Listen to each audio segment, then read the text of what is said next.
बिस्मिल्लाहिर्रहमानिर्रहीम अस्सलाम वालेकुम। ये आपका अपना डिजिटल प्लेटफॉर्म है। मैं तारिक मतीन हूँ। हर वीडियो की इब्तिदा में मैं आपसे दरख्वास्त करता हूँ, अब भी उसी तरह से मुल्तमिस हूँ कि अलग न्यूज़ को लाइक कीजिए, सब्सक्राइब कीजिए, शेयर कीजिए, सपोर्ट कीजिए, घंटी का बटन दबा दीजिए। आप चाहें तो इस नाचीज़ को भी घंटी का बटन दबा के सब्सक्राइब करके सपोर्ट कर सकते हैं। मैं आपसे कहूँगा तेरी मेहरबानी। अब इस वीडियो के मौज़ूआत की जानिब बढ़ें, यानी इस वीडियो में मलिक रियाज़ की जो ऑडियो वायरल है और जो सिचुएशन है, मैंने कुछ अहम तरीन मालूमात एक अंदर के आदमी से हासिल की हैं, वो अभी मैं आपके सामने रखूँगा। बहरिया टाउन कराची हुआ या दीगर बहरिया टाउन, उनकी जो सिचुएशन है, उसकी भी बात करेंगे। ये अरबों बल्कि शायद खरबों खरबों रुपए के जो मामलात हैं, वो ख़तरे में होने की बात है, इसकी बात करेंगे। इसके बाद मुस्लिम लीग नून बड़ी परेशान, एक रिपोर्ट आई है। इस रिपोर्ट ने मुस्लिम लीग नून के बड़ों को परेशान किया है। रिपोर्ट भी अंदर की है और अंदर की रिपोर्ट में अंदर का तगड़ा बड़ा आदमी मुस्लिम लीग नून को खुद अपनी हरकतों से नुकसान पहुंचा रहा है, इसकी भी बात करेंगे। इमरान खान साहब के पास कौन पहुंचा है अडियाला जेल में, और जो पिछली वीडियो में भी मैंने कहा था कि वही हुआ है जिसका डर था, अब उस सिलसिले में क्या हुआ है, इसकी भी मैं आपको तफसीलात बताऊंगा। लेकिन सबसे पहले मीर अली में शिमाली वजीरिस्तान में एक एक्सचेंज ऑफ फायर हुआ है, उसमें 2 जवानों ने जामे शहादत नोश किया है, एक दहशतगर्द को जहन्नुम हासिल किया है। अल्लाह ताला शहादत का रुतबा पाने वालों के दरजात बुलंद करे, आमीन सुम आमीन।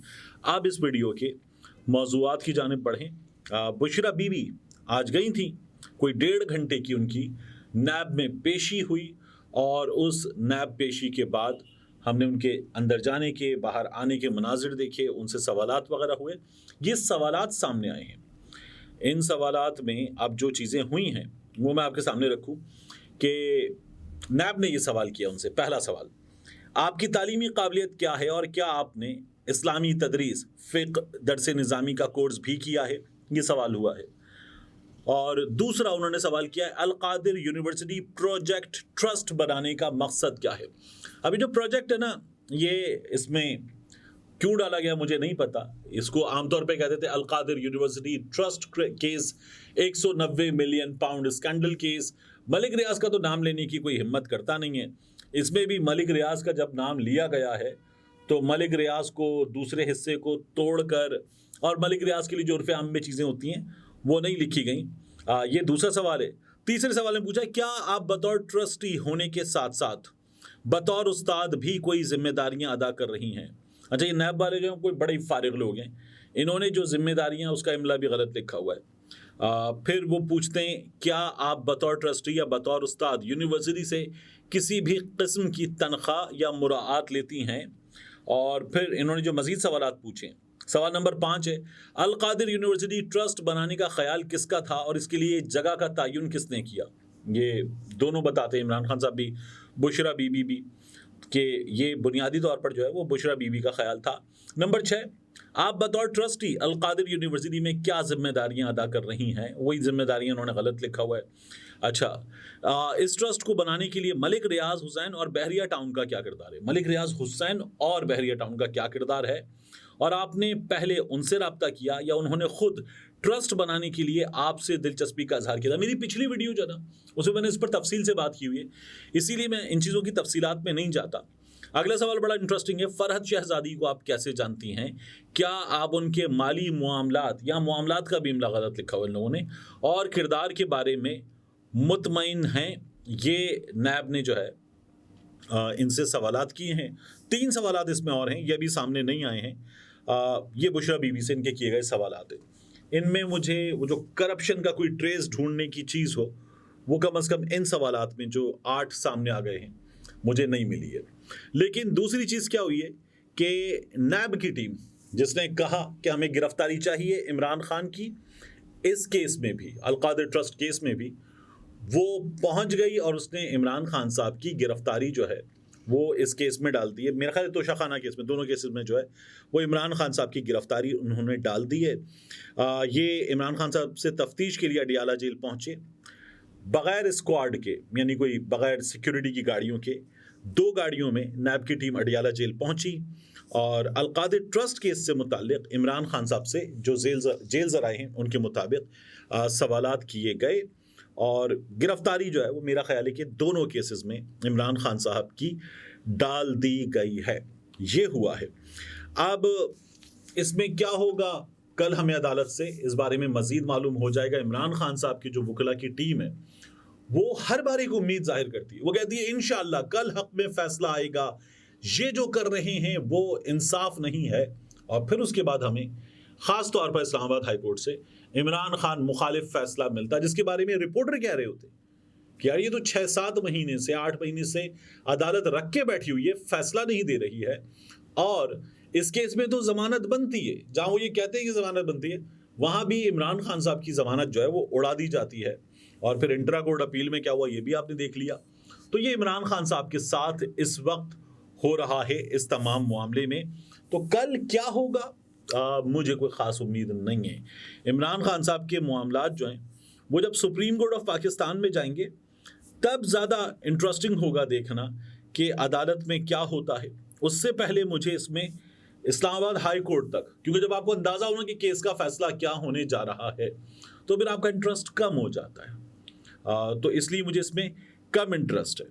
अब मैं आपसे अर्ज़ करूं, मलिक रियाज साहब की, बहरिया टाउन के ओनर मलिक रियाज की, चेयरमैन बहरिया टाउन, उनकी एक ऑडियो वायरल है। इस ऑडियो के वायरल होने से पहले देखिए, बहरिया टाउन रावलपिंडी में है, बहरिया टाउन इस्लामाबाद में है, बहरिया टाउन लाहौर में, 3 जगहों पर कम से कम बहरिया टाउन है। यानी एक वो बहरिया टाउन है बड़ा वाला, फिर उसके बाद बहरिया ऑर्चर्ड है, फिर बहरिया नशेमन है लाहौर में, और फिर लाहौर में उसके अलावा बहरिया टाउन का मॉल है, दीगर चीज़ें हैं। यहाँ कराची में बहरिया टाउन कराची है सुपर हाईवे पर, कराची में ही बहरिया आइकॉन है। मलिक रियाज की 2 बड़ी मल्टी स्टोरी बिल्डिंग्स अरबों रुपए वाली वो हैं कराची में। और इसके बाद बहरिया टाउन कराची 2 शुरू हो रहा है, बल्कि शुरू हो चुका है। बहरिया टाउन पेशावर शुरू हो रहा है। मलिक रियाज आसिफ अली जरदारी साहब के शहर नवाबशाह में बहरिया टाउन पर काम कर रहे हैं और बहरिया टाउन जो है वो मुल्तान भी जाने का इरादा रखता है। तो मलिक रियाज का ये जो प्रोजेक्ट है ये खरबों रुपए का प्रोजेक्ट है, खरबों रुपए का। और पाकिस्तान में अहम तरीन शख्सियात बहरिया टाउन में रहती हैं। बहरिया टाउन के जो अपने मामला जिस अंदाज में चलाए जाते हैं उसके लिए भी, और डीएचए के मामला भी खास तौर पर, ये कहा जाता है ना state with in the state. ये मुझे एक बहुत आला पुलिस ऑफिसर ने अपने दफ्तर में कहा कि हम इस पर कुछ करना चाहते हैं लेकिन हमें करने नहीं दिया जाता, क्योंकि मलिक रियाज भी और डीएचए वाले भी ये state with in the state बना के बैठे हैं। इनकी अपनी एक पेट्रोलिंग फोर्स है, इनका अपना पार्किंग कलेक्शन का एक सिस्टम है, इनके अपने बायलॉज हैं और इन्होंने बाकी लोगों को अपने यहाँ ऑपरेट करने से रोक दिया है। ये इन्फ्लुएंस करते हैं चीज़ों पर, ये state with in the state है। हम इनके खिलाफ कार्रवाई करना चाहते हैं लेकिन हमें कार्रवाई से दोनों जगहों पर रोक दिया जाता है। ये नाम जाहिर ना करने की शर्त पर एक आला तरीन पुलिस अफसर ने मुझे अपने दफ्तर में बिठाकर खुद बताया कि हमने अपने बड़ों से भी कहा है, लेकिन वो भी कहते हैं कि हम जितने बड़े हैं हमसे भी बड़े हैं ऊपर, और वो खुद हमें रोक देते हैं। तो मलिक रियाज का जो बहरिया टाउन कराची है, ख़ास तौर पर उसके हवाले से ये खबरें आईं कि वो मुश्किल में है। इसकी जो रीज़न है उनमें सबसे पहली रीज़न बड़ी दिलचस्प है। बहरिया टाउन में ओवरसीज़ पाकिस्तानी बहुत बड़ी तादाद में पैसा लगाकर बैठे हुए हैं। इनमें से बहुत से ऐसे हैं जो यहाँ रेजिडेंस ले लेते हैं, जब पाकिस्तान आते हैं तो वो यहाँ रहते हैं। बहुत से ऐसे हैं जिन्होंने यहाँ पर रेजिडेंस ले ली, बहुत अच्छी, उसको किराए पर उठा दिया। ये इन्वेस्टमेंट का छोटा सा पर्पस है। और बहुत बड़ी तादाद में ओवरसीज़ पाकिस्तानी ऐसे हैं जो यहाँ इन्वेस्टमेंट करते हैं। प्लॉट्स की कीमतें ऊपर जाती हैं, घरों की कीमतें, अपार्टमेंट्स वगैरह की, दुकानों की, वो बेच देते हैं, नीचे आती हैं, ख़रीद लेते हैं। वो पूरा इस प्रॉपर्टी बिजनेस में इन्वॉल्व हैं। इमरान खान साहब पर सबसे ज़्यादा ट्रस्ट कौन करता है? वो ओवरसीज़ पाकिस्तानी करते हैं। यानी पाकिस्तान में तो बहुत बड़ी तादाद में लोग करते ही हैं, लेकिन ओवरसीज़ पाकिस्तानियों का ट्रस्ट इमरान खान साहब पर, उसका एक अलग ही लेवल है। बहरिया टाउन में इस बात की परेशानी है कि जब से इमरान खान साहब इस सूरत हाल से 2-4 हुए हैं जिसमें वो हैं, तो बहरिया टाउन का कारोबार बैठ गया है। ओवरसीज़ पाकिस्तानियों की बड़ी तादाद जो उसने अपनी इन्वेस्टमेंट वगैरह निकाल ली है, तो वहाँ वैसी परेशानी है कि इमरान खान के जाने के बाद कारोबार ठप हुआ है, बहुत बुरी तरह से ठप हुआ है। अब एक चीज़ चल रही है कि सुप्रीम कोर्ट ऑफ पाकिस्तान में मलिक रियाज जो हैं उन्होंने ये कहा है कि मुझसे तो आप पैसे ले रहे हैं, ये जो 460 अरब रुपए से जायद की रकम है ये आप मुझसे ले रहे हैं किस्तों में, लेकिन मेरे ही जैसा मामला है DHA सिटी कराची का, जो बहरे टाउन से भी आगे कराची में DHA का प्रोजेक्ट है, उनका मामला बिल्कुल मेरे ही जैसा है। मलिक रियाज जो अदालत में उनके वकील प्ली ले रहे हैं वो बड़ी इंटरेस्टिंग है। वो ये कहते हैं कि हमसे जो ज़मीन प्रॉमिस हुई वो है 16,896 एकड़ और जो हमें मिली है वो 11,000 समथिंग एकड़ वो बताते हैं। वो ये कहते हैं कि हमें अदालत ने एक रेट दिया कि हमें ये पैसे अदा करने और हम जमा करवा रहे हैं किस्तों में, वो पैसे हैं 2.25 करोड़ रुपए एकड़, 1 एकड़ के 2.25 करोड़। और जो DHA कराची को रेट दिया गया है इसी तरह की जमीन पर वो है 1 लाख रुपया एकड़। DHA कराची के लिए 1 एकड़ की कीमत है 1 लाख रुपया और बहरिया टाउन के लिए 1 एकड़ की कीमत जो सुप्रीम कोर्ट ऑफ पाकिस्तान ने तय की है वो है 2.25 करोड़ रुपए। जब ये काजी फाइज ईसा साहब की अदालत में रखा गया तो वहां पर मेरी जो वकील थे बहरिया टाउन की तरफ से उनके भी साथियों से बात हुई और एक रेजिडेंट्स को रिप्रेजेंट करते हुए साहब थे बहरिया टाउन में कारोबार करने वाले, उनसे भी मेरी बात हुई। तो उन्होंने कहा कि चीफ जस्टिस काजी फाइज ईसा इस मामले पे बड़े बरहम नजर आते हैं। चीफ जस्टिस साहब ने ये कहा कि आपसे क्या गन पॉइंट पे एग्री करवाया गया था? ये कीमत जब तय की गई 2.25 करोड़ रुपए फी एकड़, तो आपसे ये कीमत तय की गई, आपने वॉलंटरली रजाकाराना तौर पर इस पर रजामंदी जाहिर की थी, आपको हमने गन पॉइंट पे तो राजी नहीं किया था, तो अब आप इससे पीछे कैसे हट सकते हैं? अब ये नकवी साहब हैं, ये रेजिडेंट्स की तरफ से इसमें प्लेंटिफ हैं। नकवी साहब जो हैं वो कहते हैं जनाब ये झूठ बोल रहे हैं, ये जो कह रहे हैं कि हमारे पास 11,000 समथिंग एकड़ जमीन है, इनके पास 16,896 एकड़ से भी ज्यादा जमीन है, ये झूठ बोल रहे हैं। काजी फाइज ईसा साहब वहां पर हंसे और उन्होंने कहा मुझे पता है कि ये क्या कर रहे हैं। रेजिडेंट्स की तरफ से ही आमिर मजीद साहब पेश हुए। कुछ दिन पहले आमिर मजीद साहब यहीं अलग न्यूज के स्टूडियो में सामने बैठे हुए थे, मैंने अलग न्यूज पर उनकी वीडियो की थी। उनके साथ जो मामला पेश आया उनको लूटने का, और उसमें FIA के लोग इन्वॉल्व थे, उन्होंने तमाम सबूत वगैरह उसके दिखाए और आप जाकर देखिए तो किस तरह से आगा खान की कराची में पार्किंग में उनके साथ ये तमाम मामला पेश आया था। आपको अलग न्यूज़ पे बेहतरीन वीडियो इस हवाले से मिलेगी। तो वो ये कहते हैं कि उन्होंने खुद वहां पर सुप्रीम कोर्ट में रेजिडेंट्स की तरफ से काजी फाइज ईसा साहब के सामने अपनी गुजारिशात रखी और चीफ जस्टिस साहब ने उनको सुना। अब 23 तारीख को इसकी समाअत है। चीफ जस्टिस साहब ने बहरिया टाउन के वकील से कहा कि आप हमें एक चीज का जवाब दें, आप बताएं अब ये जो आपकी किस्तें हैं 460 अरब प्लस की रकम की, ये आप देंगे या नहीं देंगे? उन्होंने कहा अब हम ये अदा करने के काबिल नहीं हैं, हमारी जमीनों का मामला उसी तरह से देखा जाए जिस तरह से DHA का देखा गया है। ये मलिक रियाज साहब ने कहा है। और मलिक रियाज साहब किसी भी वक्त ये कहा जा रहा है कि वो डिक्लेयर कर दें कि जी मैं तो हो गया बैंकरप्ट, मार्केट की खबर ये कि मैं बैंकरप्ट हो गया, मेरे तो हाथ में कुछ बचा नहीं, तो अब मैं अदा नहीं कर सकता। इसके नतीजे में बहरिया टाउन में, कराची में खास तौर पर और दीगर जगहों पर भी जो लोग पैसे लगा रहे हैं वो परेशान है कि यार हमारी प्रॉपर्टी की, जिसकी वैल्यू है प्रॉपर्टी की 3 करोड़, वो गिरकर इस वक्त भी आ गई है कुछ 1 करोड़ 60 लाख, 1 करोड़ 70 लाख के आसपास जो बना बनाया है। और जहां प्लॉट है वहां तो कीमत और नीचे आ गई है, सीधी सीधी आधी कीमत हो गई है। तो वो परेशान है कि हमारे तो पैसे डूब रहे हैं और हमने यहाँ जो है वो बेहतरीन सहूलियात को देखते हुए पाकिस्तान में जो हुकूमतों ने डिलीवर किया है उसके मुकाबले में ये कहीं बेहतर लिविंग है, तो हमने इन बेहतरीन सहूलियात को देखते हुए पैसे लगाए थे, लेकिन अब तो हमारे पैसे डूब जाएंगे, तो वो भी परेशान है।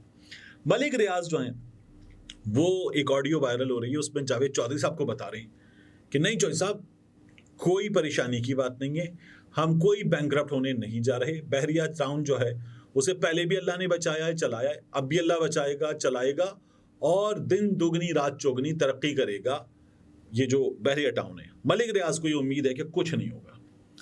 अब जो लोग अदालत में मौजूद थे उनमें से कुछ लोगों से मेरी जब बात हुई है तो उनका ये कहना है कि काजी फाइज ईसा साहब का मिजाज ठीक ठाक बरहम है वो मलिक रियाज को इस मामले में बहरिया टाउन कराची को सजा सुनाएंगे। अब बहरिया टाउन कराची 2 इसके अलावा है, वो उसका मामला अपना अलग है।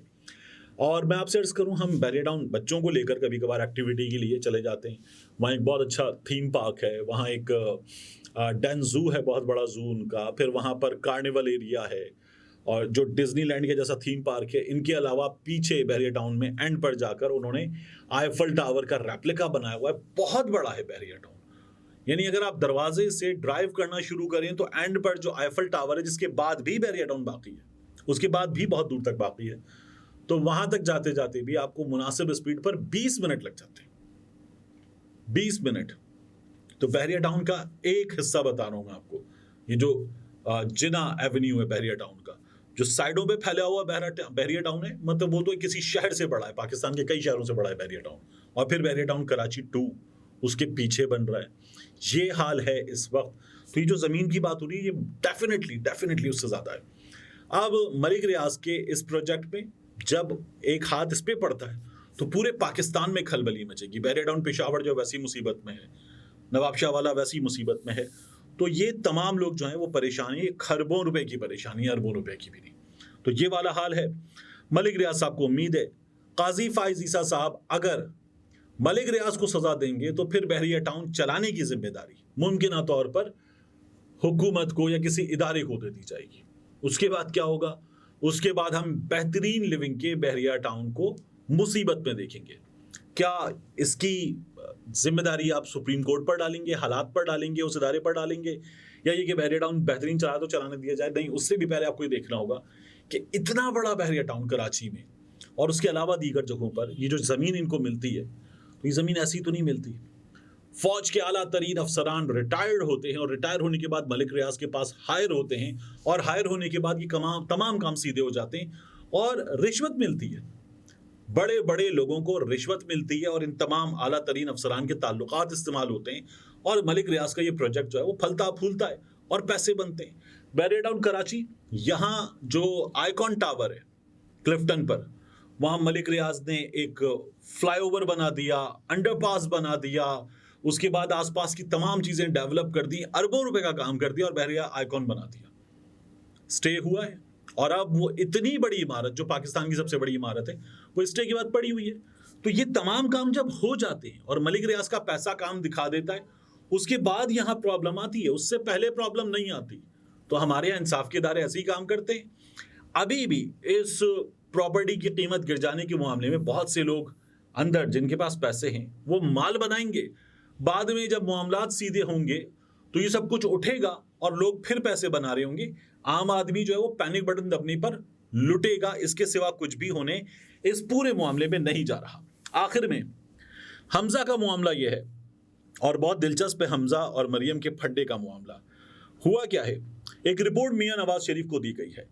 ये रिपोर्ट मियां नवाज शरीफ को, जो सैफुल मलूक खोकर हैं, मुस्लिम लीग नून लाहौर के जिम्मेदार, उनकी जानिब से दी गई है और कहा गया है कि मुस्लिम लीग नून लाहौर में जो धड़ेबंदी है उसकी सरपरस्ती खुद हमजा शहबाज कर रहे हैं। यानी जो पार्टी में एका नहीं है, इत्तेफाक नहीं है, इत्तेहाद नहीं है, वो हमजा की वजह से नहीं है। और मियां नवाज शरीफ को इस सिलसिले में रिपोर्ट पेश की गई है। सैफुल मलूक खोकर ने खुद मियां नवाज शरीफ से मुलाकात करके रिपोर्ट पेश की और कहा कि धड़ेबंदी की हमजा शहबाज सरपरस्ती करते हैं। और उन्होंने ये कहा है कि हमजा शहबाज की इस धड़ेबंदी की सरपरस्ती की वजह से पार्टी मुश्किलात में है। और उन्होंने कहा कि आपसे मेरी ये दूसरी मुलाकात है, मैं आपको ये रिपोर्ट पेश करना चाहता हूँ। ये हमें जो तंजीम साजी है उसके मामलात में दरपेश मुश्किलात और पार्टी रहनुमाओं की कारकर्दगी से मुताल्लिक रिपोर्ट है। हमजा शहबाज इन धड़ेबंदियों की सरबराही कर रहे हैं, लेकिन उनकी वजह से पार्टी के ऐसे रहनुमा जो धड़ेबंदी में इन्वॉल्व हैं उनके खिलाफ बतौर सदर लाहौर मैं, यानी सैफुल मलूक खोकर कह रहे हैं कि मैं कोई एक्शन लूँ उनके खिलाफ, ये मेरे लिए बहुत मुश्किल है। इस धड़ेबंदी के तासुर से पार्टी को आइंदा इंतखाबात में मतलूबा कामयाबी में मुश्किलात पेश आ सकती हैं। अब ये मुस्लिम लीग नून के लिए, जहां पर कह रहे हैं कि जी लाहौर में मियां साहब के लिए, मरियम के लिए और शहबाज शरीफ के लिए हल्का ढूंढा जा रहा है, ऐसा हल्का जहां से वो जीत भी सके, उनके लिए कितनी बड़ी मुसीबत है कि अंदर धड़ेबंदी की सरपरस्ती हमजा शहबाज कर रहा है। हमजा अपनी एक 1.5 ईंट की मस्जिद बना चुका है और उसको बड़ा कर रहा है। सुहेल वड़ाई साहब ने अभी रिसेंटली कॉलम लिखा था जिसमें वो कॉलम में बात कर रहे थे बेगम कुलसूम नवाज मरहूमा उनकी जबान में, और मियां नवाज शरीफ साहब को कुछ मशवरे दे रहे थे। उसमें भी बात हुई कि हमजा का भी ख्याल रखना होगा, मरियम को विफाक में अपने साथ रख लीजिएगा, पंजाब हमजा को दे दीजिएगा। सुहेल वड़ाई साहब ये मशवरा दे रहे थे क्योंकि अंदर लड़ाई है। पहले इसकी गवाही वहां से आई थी और भी आती रहती थी, अब एक बार फिर इस बात की गवाही आई है, और पार्टी में जो मरियम नवाज के करीबी लोग हैं वो कह रहे हैं कि हमजा जो है वो पार्टी को डैमेज कर रहा है। पार्टी को हमजा या मरियम वगैरह डैमेज नहीं कर रहे, पार्टी को असल में डैमेज कर रहा है मियां नवाज शरीफ का एक रवैया। उस रवैये में मियां साहब जो हैं वो आस्तीनें चढ़ाकर आए थे और अब उसके बाद गर्दन झुकाकर बैठे हुए हैं। अगर मुस्लिम लीग नून इसी पॉलिसी पर चलेगी तो फिर ऐसे नहीं चलेगा। मिलते हैं इंशाल्लाह आपसे अगली वीडियो में।